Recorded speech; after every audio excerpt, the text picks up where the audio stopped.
dan mengucap syukur.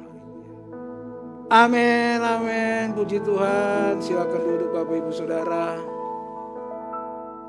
Terima kasih teman-teman yang sudah melayani dengan baik. Nama Tuhan ditinggikan dan diagungkan. Haleluya.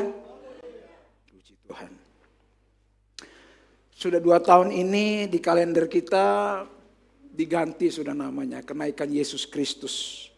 Dulu namanya kenaikan Isa Al-Masih.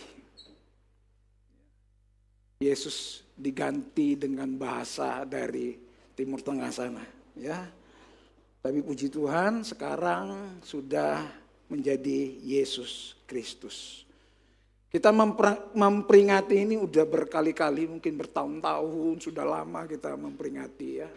Lalu kalau kita bicara tentang kenaikan Yesus Kristus, kita selalu bicara tentang Roh Kudus. Beberapa lagu sudah bicara tentang Roh Kudus. Tapi hari ini saya tidak bicara tentang Roh Kudus. Nanti Roh Kudus kita minggu kedua hari Pantekosta. Ya. Hari ini kita akan belajar yang namanya tema kita hari ini adalah goodbye. Selamat tinggal. Yesus waktu naik seperti dia mengucapkan selamat tinggal kepada kita semua. Nah, setiap kita pasti akan meninggalkan dunia ini. Kita akan mengucapkan goodbye kepada dunia ini. Ya. Nah, perpisahan merupakan keniscayaan, tetapi jarang ada orang yang benar-benar melakukan persiapan. Kita tahu kita semua akan dipanggil Tuhan, tapi seberapa pentingnya kita mempersiapkan namanya kematian. Ya kan? Seberapa sering kita mikirkan nanti kalau kita meninggal, kita kemana? Syukurnya Yesus Kristus menunjukkan tempat yang paling tepat. Ya, prosesnya lahir, mati, bangkit, naik ke surga. Gak ada Tuhan seperti Yesus dari agama apapun. Mereka sampai di mati. Mereka gak bangkit, apalagi naik ke surga. Artinya Yesus menunjukkan dia berasal dari mana. Ke tempat itulah nanti kita akan pergi. Ke tempat itu kita akan pergi. Yesus sudah menunjukkan tempatnya. So jangan lock out dari dia. Saya hari-hari ini belajar apologet tentang kekristenan. Bagaimana agama-agama lain menyerang kekristenan gitu. Mempertanyakan kekristenan. Mempertanyakan ini. Kok Yesus naik itu buktinya mana? Yang selalu ditanyakan buktinya. Nah hari ini kita belajar sama-sama. Apa sih makna tentang kenaikan Yesus Kristus? Nah yang menyesali perpisahan biasanya kurang mensyukuri maupun mengoptimalkan pertemuan.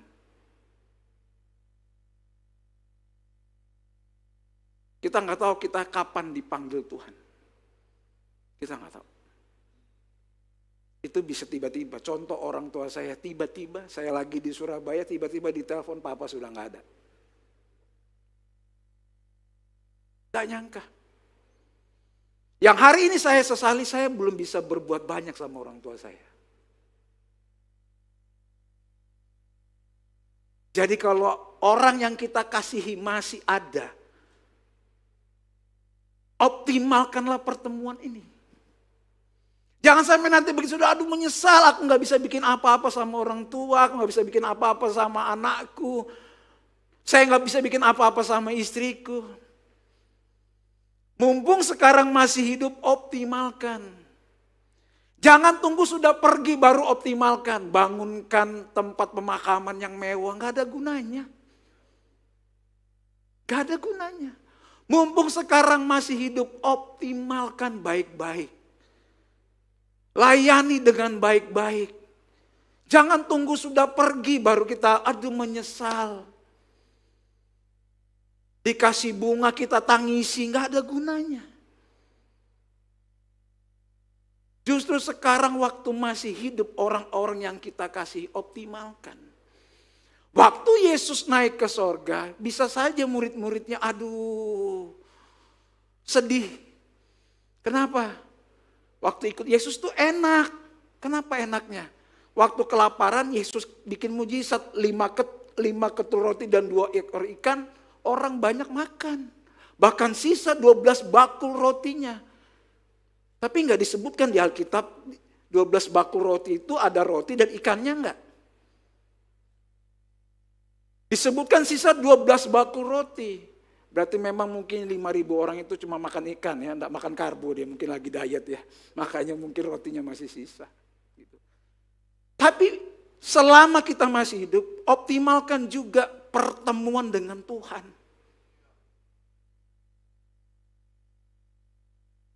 Kalau sudah dipanggil, game over, selesai.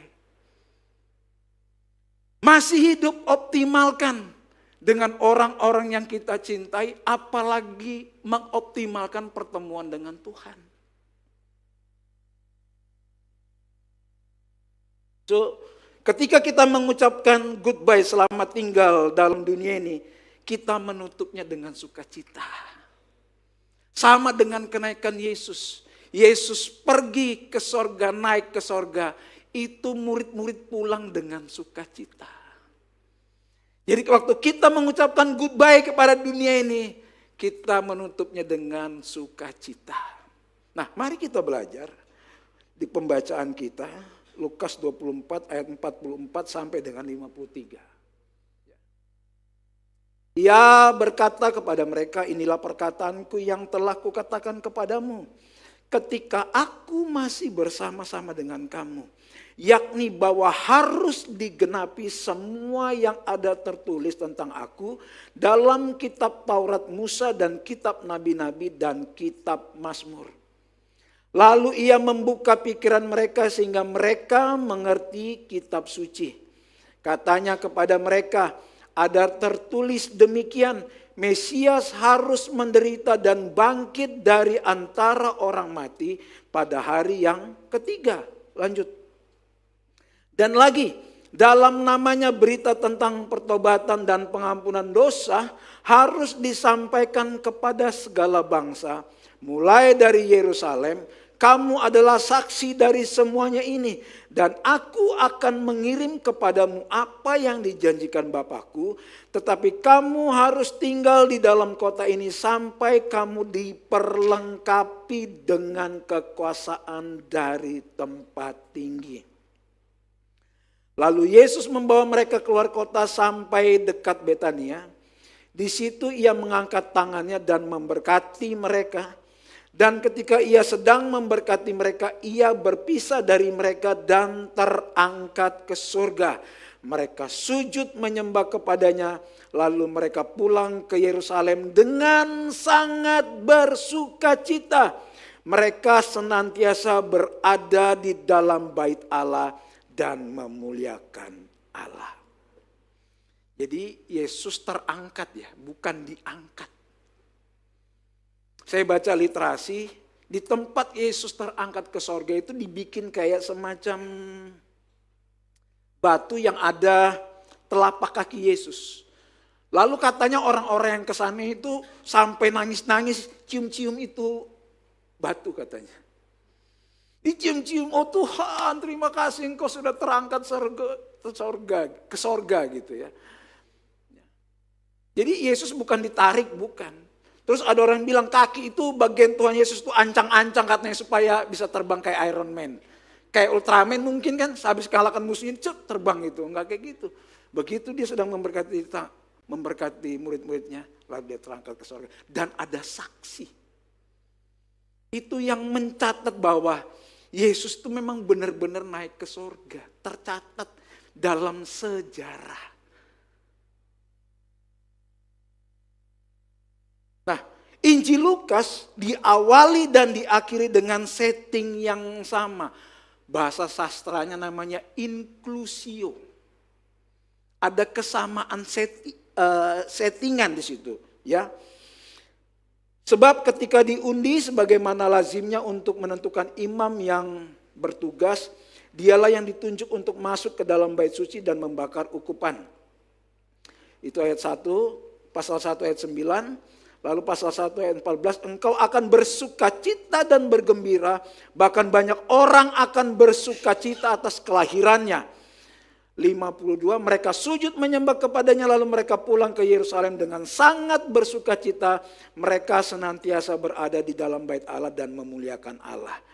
Ujungnya sama, awal tentang sukacita, akhir juga bicara tentang sukacita. Walaupun sukacitanya beda. Sukacita di Lukas 1 itu bicara tentang Yohanes Pembaptis yang akan lahir dari orang tua yang bernama Zakaria dan Elisabet. Ada sukacita. Nah, di awal kitab ada janji Tuhan tentang kelahiran Yohanes Pembaptis yang akan menyiapkan jalan bagi Tuhan. Di akhir kitab ada janji Tuhan tentang turunnya Roh Kudus atas murid-murid yang akan meneruskan karya Tuhan.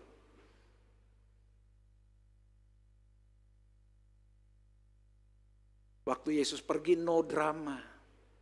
Tidak ada tangis-tangisan. Tidak ada tangis-tangisan. Oh Tuhan, kenapa engkau pergi? No drama. Kalau kita manusia, seseorang yang kita cintai pergi, dramanya luar biasa. Dan itu manusiawi. Kepergian Yesus tidak ada drama. Semuanya happy. Walaupun ditinggal, entah kapan dia akan kembali, hanya Bapa yang tahu. Bahkan Alkitab mencatat dia akan turun dengan cara yang sama seperti dia naik. Saya bayangkan nanti dia kembali, dia turun seperti cara dia naik, seperti apa?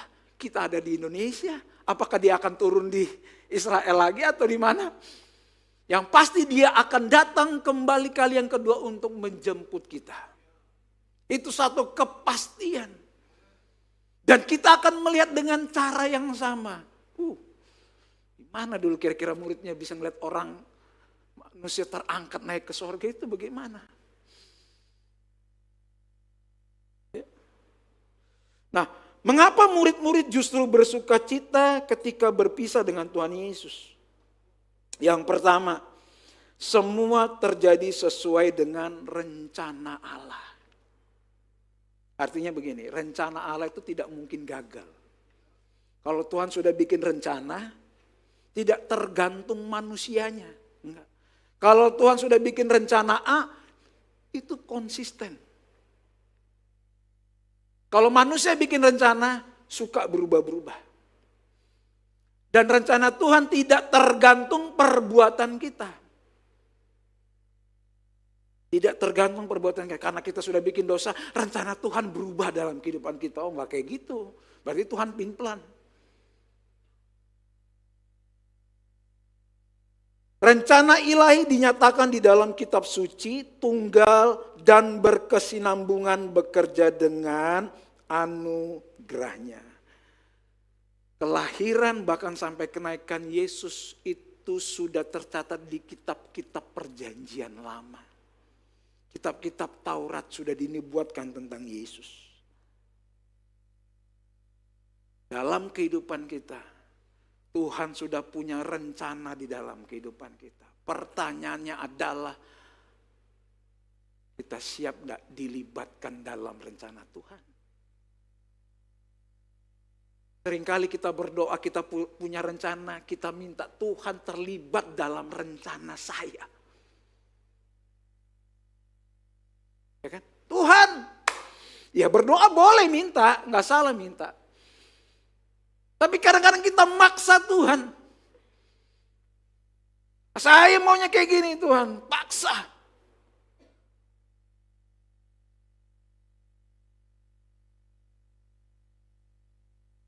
Murid-murid sudah melihat Tuhan yang bangkit.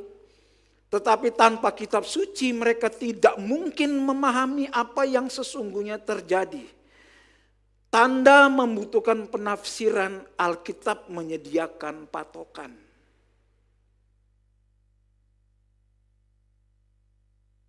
Lalu ia membuka pikiran mereka sehingga mereka mengerti kitab suci.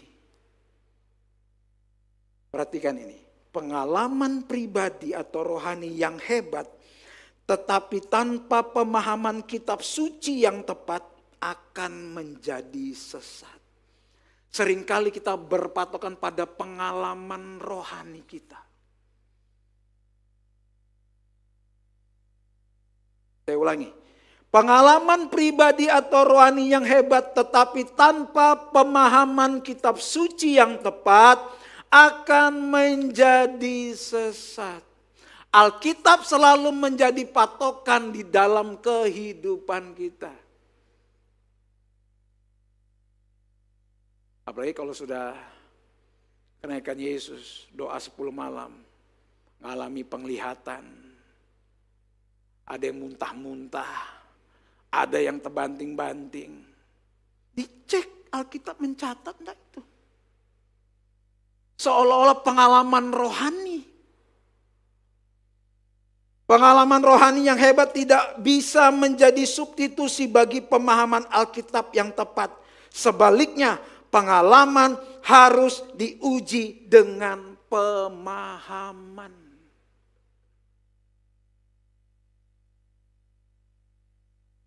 Ahok bukan anti kegerakan Roh Kudus.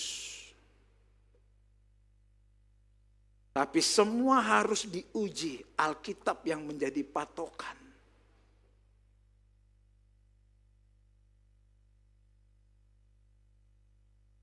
Ada yang hamba Tuhan yang suka naik turun sorga mungkin.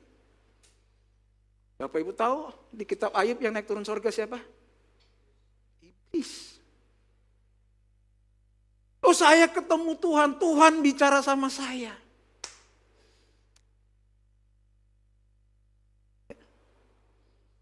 Jadi pengalaman rohani yang hebat itu tidak bisa menjadi substitusi kalau dia ngalami pengalaman rohani yang luar biasa. Apakah dia ngerti kitab suci? Belum tentu.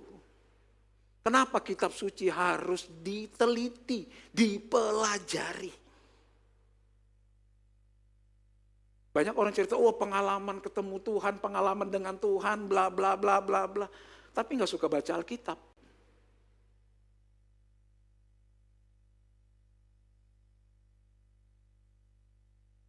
Yang kedua, kita dilibatkan dalam rencana Allah. Penekanan pada kata kamu, kalian kata saksi di sini lebih mengarah pada orang yang melihat atau mengalami sesuatu. Kamu adalah saksi dari semuanya ini. Murid-muridnya itu melihat Yesus di Via Dolorosa. Yesus bangkit bahkan naik ke sorga untuk menjadi saksi. Kalau tidak ada murid-murid pada saat itu menjadi saksi, hari ini kita tidak akan pernah mendengar yang namanya Yesus. Berita tentang kematian dan kebangkitan bahkan kenaikannya ke sorga kita nggak akan pernah mendengar. Sebabnya kita dilibatkan untuk memberitakan ini terus kepada generasi berikutnya. Meneruskan karya Tuhan, berita tentang Yesus. Jadi Roh Kudus yang kita terima untuk memberitakan tentang Yesus, bukan tentang saya ngalami pengalaman rohani, ketemu roh-roh di mana.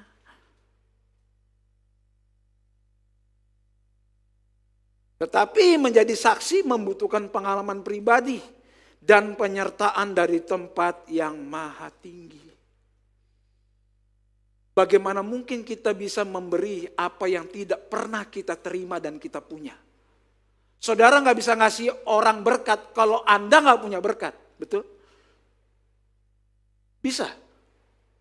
Bagaimana Anda memberitakan tentang keselamatan kalau Anda sendiri gak merasa selamat? Bagaimana Anda memberitakan tentang korban Kristus kalau Anda gak pernah ngalami, gak pernah mengerti akan kematian dan kebangkitan Yesus yang menebus setiap dosa dan pelanggaran kita. Gak mungkin kita akan bisa memberitakan. Kalau Anda memberitakan apa yang belum pernah Anda alami, Anda sedang bermanipulasi.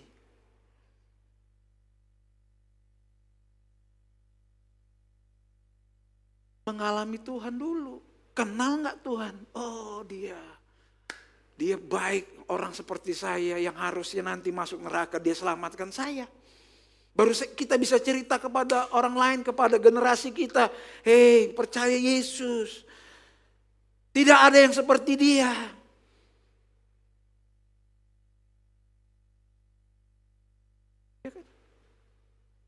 Nggak mungkin kita bisa memberikan kalau kita nggak punya. Makanya Rasul Paulus bilang, emas dan perak tidak ada padaku. Nggak punya. Tapi apa yang aku dapat? Apa yang Tuhan kasih sama Bapak Ibu Saudara hari ini? Bentuknya macam-macam. Gak ada yang sama berkatnya. Tapi mau enggak? Dengan kita mengalami Tuhan, kita menjadi saksi. Kalau gak ada murid-murid jadi saksi, kita hari ini gak akan pernah kenal yang namanya Yesus Kristus.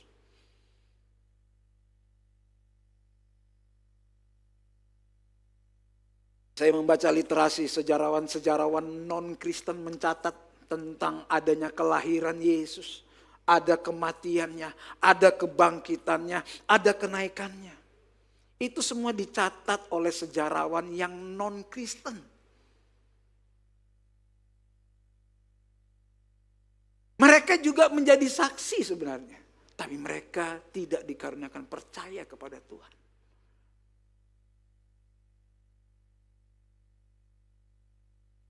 Yang ketiga, ada berkat yang disediakan untuk menggenapi rencana Allah. Ayat 50, ayat 51. Kalau kita bicara berkat, apa yang ada di benak kita? Seringkali kita ngomong, ada berkat rohani, ada berkat jasmani, betul? Ya kan? Kadang-kadang kalau habis ibadah rumah tangga atau doa nanti kita ada snack misalkan, doanya gimana? Tuhan terima kasih buat berkat rohani yang telah kami terima dan kami akan menikmati berkat jasmani. Ya kan, sering kali kita berdoa seperti itu. Dan saya sering juga berdoa seperti itu. Tapi saya waktu mempelajari ini, berkat rohani atau tidaknya suatu berkat tidak ditentukan oleh jenisnya. Tetapi oleh penggunaannya. Berkat rohani itu kita dengar firman, itu kita anggap berkat rohani. Kita makan nasi, kita anggap berkat jasmani. Ya kan? Tapi berapa banyak berkat rohani kita tidak pernah menggunakannya dengan baik? Waktu dengar firman,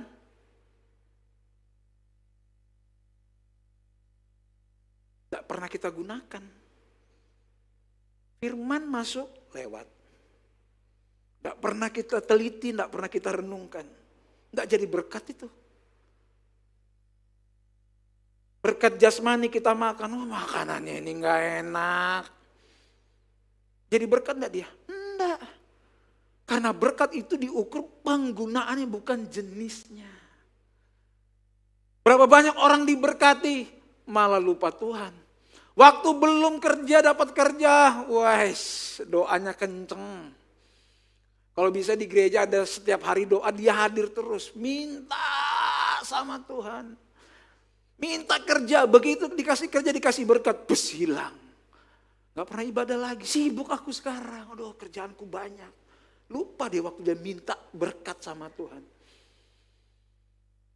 Apakah itu jadi berkat? Enggak, karena tidak digunakan sebagaimana mestinya. Halo? Berkat rohani bukan ditentukan jenis, tapi penggunaannya. Semua yang Tuhan kasih itu berkat. Kita gunakan secara maksimal atau tidak.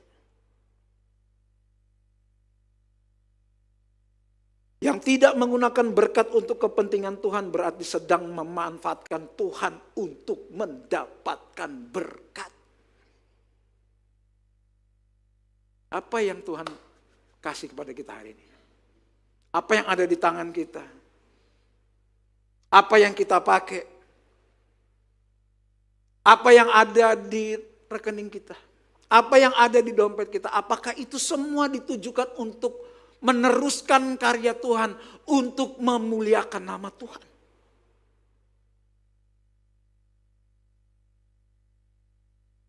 Tuhan tolong dong. Waduh. Begitu diberkati hilang.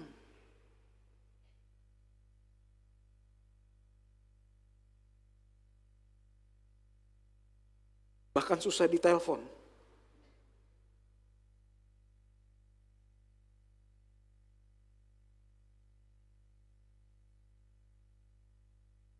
Ketika Kristus kelak datang kembali kedua kalinya, apakah engkau akan menyambutnya dengan penuh kegembiraan atau penyesalan?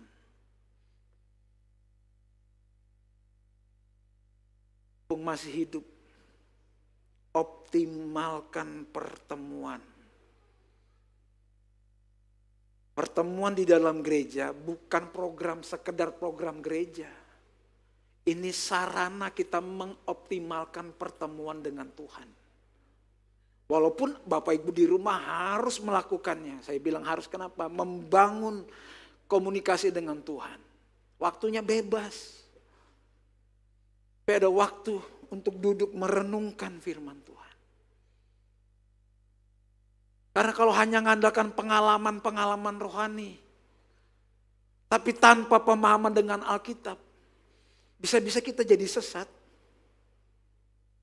Apalagi pengalaman kita itu tidak ada tercatat dalam Alkitab.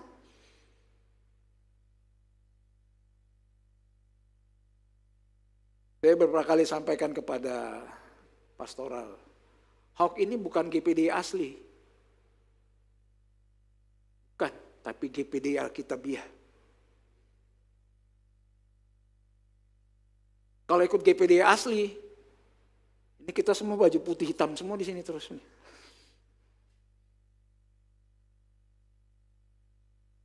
Ya nggak Pastor Marta? Harus pakai dasi saya di sini hari ini. Itu GPD asli itu. Tapi kami GPD Alkitabiah. Haleluya. Ya, karena Tuhan nggak pernah lihat bajumu. Yang Tuhan lihat hati kita ini, yang Tuhan lihat ini. Bertata nggak Tuhan di hati kita?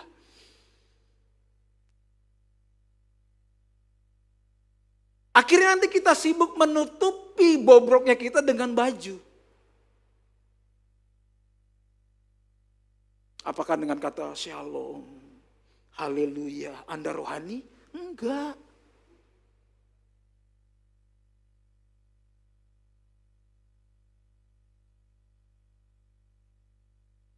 Apakah Anda memuji Tuhan salto-salto?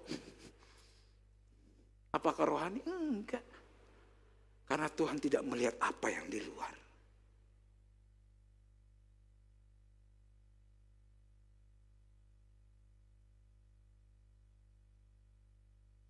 Bagaimana dengan kehidupan kita? Kenaikan Yesus kita peringati mungkin sudah lama. Saya umur 44 tahun. Kurang lebih mungkin kalau saya ngerti, anggaplah SD, ngikut ibadah ini. Saya umur 6 tahun lah SD kelas 1. Sudah 30 kali lebih tiap tahun memperingati kenaikan Yesus. Manfaatnya apa bagi kehidupan kita? Arti kenaikan Yesus itu apa?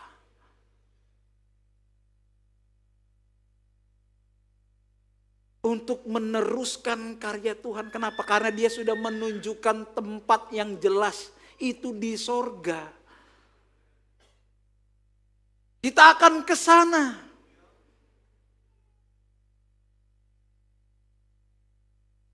Tapi seringkali kita nggak percaya. Jangan sampai kita menyesal. Sebenarnya berdoa sama Tuhan, minta ayat ini mencatat di Lukas ini. Tuhan yang mensingkapkan pikiran mereka supaya mereka mengerti kitab suci. Kalau kita bisa ngerti kitab suci, itu Tuhan yang bukakan. Bukan karena kita pintar, kita hebat, rajin membaca. Tapi kalau Tuhan gak singkapkan, kita gak bakalan ngerti. Itu sebabnya kita minta kemurahan Tuhan supaya kita ngerti firman Tuhan. Kalau Tuhan gak bukakan, kita gak bakal ngerti. Mau belajar seperti apa? Berapa banyak orang apologet dari agama sebelah. literasi, baca, puas. Tapi Tuhan gak pernah singkapkan. Lalu kita berdebat sama mereka terus, gak akan ketemu. Benar Bapak Ibu Saudara. Saya hampir setiap hari ikut debat di TikTok itu. Menguji ilmu. Bisa gak saya jawab kayak gini ya, gimana kira-kira? Enggak, tiba-tiba Roh Kudus kasih hikmat, saya gak pernah baca buku. Kan orang Pantekosta sedikit-sedikit Roh Kudus, tapi gak mau baca Alkitab. Bagaimana mau menjawab mereka? Baca pakai bahasa roh, malah diketawain. Iya tuh. Saya nama akunnya, kalau Bapak Ibu saya namanya Nabi Akhir Zaman. Serius, Nabi Akhir Zaman. Ada room dari kawan mereka masuk saya, aku yang hantam-hantaman di situ, menguji. Iya. Mereka nggak ngerti bahasa, malah kita dianggap orang gila. Lalu kita di gereja sibuk, apa sih? Kita nggak pernah baca buku, diajak berdebat lewat. Sebabnya kita minta kemurahan Tuhan supaya kita mengerti kitab suci. Itu Tuhan yang bukakan. Jadi saya sebagai gembala saya mengerti, oh mungkin belum dibukakan. Sudah, tugas kami hanya memberitakan Injil kebenaran. Soal ngerti dan apa tidaknya Tuhan yang singkapkan pribadi masing-masing. Ini di Lukas 1 tadi. Lalu ia membuka pikiran mereka sehingga mereka mengerti kitab suci. Kalau Tuhan belum buka, enggak akan ngerti. Enggak akan ngerti. Makanya kadang-kadang kalau berdebat sama mereka, saya kadang-kadang enggak bisa mikir kok. Pertanyaannya bisa macam gitu. Kamu percaya tuh Yesus Tuhan? Percaya. Terus kenapa Yesus bisa mati? Hah? Terus Bunda Maria mati enggak? Mati. Berarti dia bunuh ibunya dong. Kan pemikiran logika aneh gitu. Tapi itulah yang terjadi karena mereka tidak disingkapkan. Pertanyaannya kepada anak-anak Tuhan sekarang, apakah kita ngerti kitab suci? Itu sebabnya kita perlu kemurahan Tuhan. Tuhan, setiap mau datang ibadah, buat aku mengerti kitab suci. Bukan pengalaman rohani.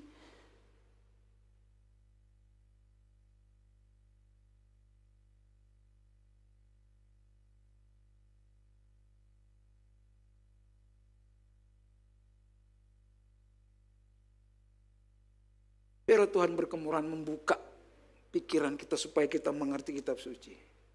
Saya harus jujur, saya mengerti kitab suci. Belum lama.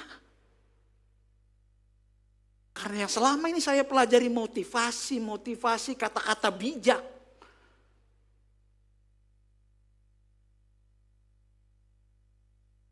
Yang gak ada Yesusnya di sana.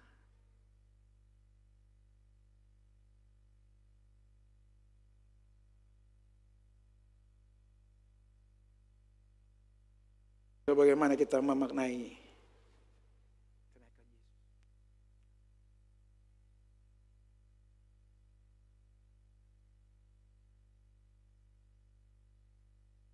apa kita mengerti kitab suci?